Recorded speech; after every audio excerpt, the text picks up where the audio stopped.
Additional వెక్టర్స్లో 4 marks last one. Find ఇది show that మా ఆన్సర్ అతనే ఇచ్చింటాడు. ఓకేనా, ఫస్ట్ 2 వెక్టర్స్ ఇచ్చి పాసింగ్ త్రూ 2 పాయింట్స్ కింద పెయిర్ ఆఫ్ అని ఇచ్చింటాడు.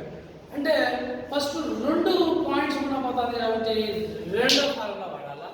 సేమ్ మళ్ళీ గ్యాప్ ఇచ్చేసి మళ్ళీ పాసింగ్ త్రూ పెయిర్ ఆఫ్ అని మళ్ళీ 2 పాయింట్స్ ఇచ్చాడు కాబట్టి మళ్ళీ కూడా రెండో ఫార్ములా వాడాలా. అది అరే ఇది అరే అనేసి అవి 2 ఈక్వల్ చేసుకుంటే దగ్గరగా +6 - 4c రీచ్ అవుతాము.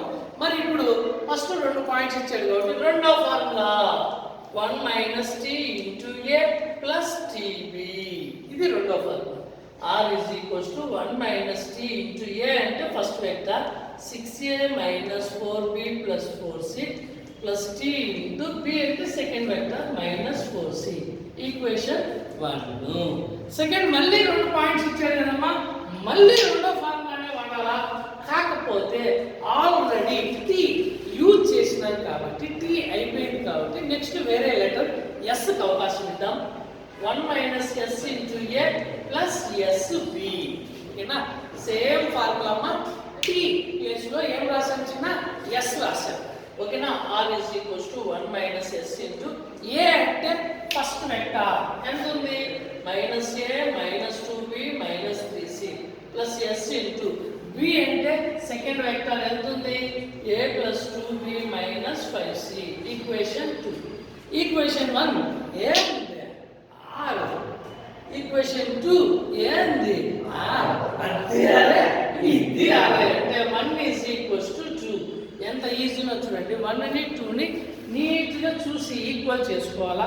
చేసుకొని తర్వాత టైటిల్స్ పెట్టుకోవాలి. టైటిల్స్ ఏ క్వశ్చన్, బి క్వశ్చన్, అవసరమైతే సి క్వశ్చన్. చూద్దాం. 1 అంటే ఏమనిందమ్మా 1 - t × 6a - 4b + 4c + t × -4c = second equation ఏముంది 1 - s × -a - 2b - 3c + s × a + 2b - 5c.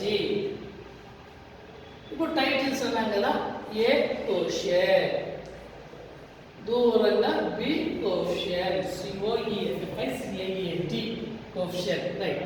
A question ఎంత ఉంది ఇక్కడ 6ని ఎంత ఉంది 1 - t కాబట్టి చెప్దామా 6 1s -6 × t 6t.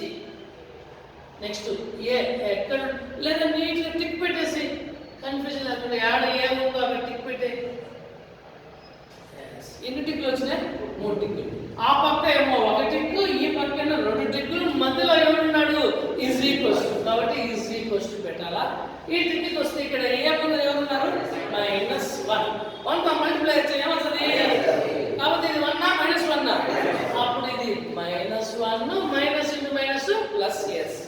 ఇక్కడ కూడా ఏ క్వశ్చన్ ఎంత ఉందమ్మా 1 × s ఎంత s. ఇప్పుడు ఇక్కడ దోస్త్ మేరా దోస్త్ అంటే ఇంగ్లీష్ వాళ్ళు ఒక సైడ్, మ్యాథ్స్ వాళ్ళు ఒక సైడ్. -1 ఎంతలో వస్తే +1. అప్పుడు 6 + 1 ఎంత 7.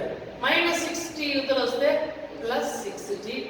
s ఒక s ఎంత 2s. ఈక్వేషన్ 3. 1 2 అయిపోయింది కాబట్టి ఈక్వేషన్ 3. Next B question.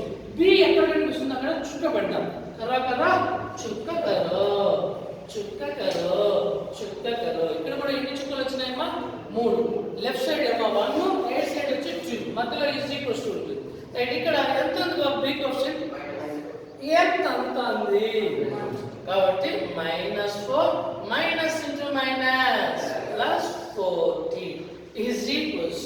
ఇక్కడ చూడు బాబు బి క్వశ్చన్ ఎంత తీసిన -2 ని తల్లి చెప్పండి -2 1s -2 +2s.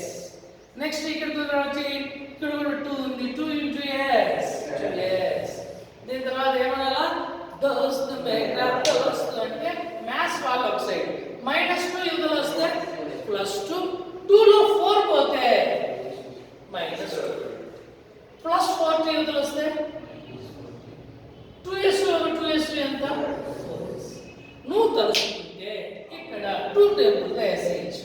2 టేబుల్ వేద్దామా 2 1s 2 2s are 2 2s are equation 4 3 4 solving చేద్దాము 3 4 solving t values equal గా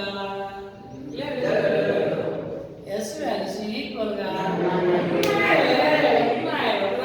తీసుకోమా 3 4 solving. So first 7 is equals to 6t plus 2s. అలానే -1 is equals to -2t plus 2s. అలానే క్యాన్సిల్ అవుతాయి, గుర్తులు మార్చాలి, సైన్స్ చేంజ్ చేయాలి. Minus వచ్చి ప్లస్ అవుతుంది, ప్లస్ వచ్చి మైనస్ అవుతుంది, plus 2s minus 2s. 7 plus 1 6 over 2 s నా సామాన్యంగా 8 క్యాన్సిల్ అయితే t వాల్యూ ఎంతమ్మా? ఈ t వాల్యూ 1 ఎంత బై 3 లో గాని 4 లో గాని పెడితే ఎవరి వాల్యూ వస్తుంది? s. కానీ అవసరం లేదు, ఎందుకంటే మనకు ఈక్వేషన్ 1 ఈజీగా ఉందా, ఈక్వేషన్ 2 ఈజీగా ఉందా? ఈక్వేషన్ 1 లోకి నువ్వు పోవాలి అంటే అక్కడ t అంటే t కాదు, t వాల్యూ కావాలి. అదే ఈక్వేషన్ 2 పోవాలంటే s వాల్యూ. ఏది ఈజీ? ఈక్వేషన్ 1. ఈక్వేషన్ 1 లో s ఉందా, t ఉందా? t ఉంది, t వాల్యూ వచ్చేసింది. అయిపోయి equation 1 implies r is equals to 1 minus అయిపోయింది. ఎవరి దగ్గర అయిపోయినా? t అంటే t కాదు 1. 6a minus 4b minus plus 4c plus మళ్ళా ఆగిపోయినాను. t అంటే t కాదు 1 minus 4c. అప్పుడు 1 minus 1 ఎంత? 0. 0 into 1 into minus 4c minus 4c.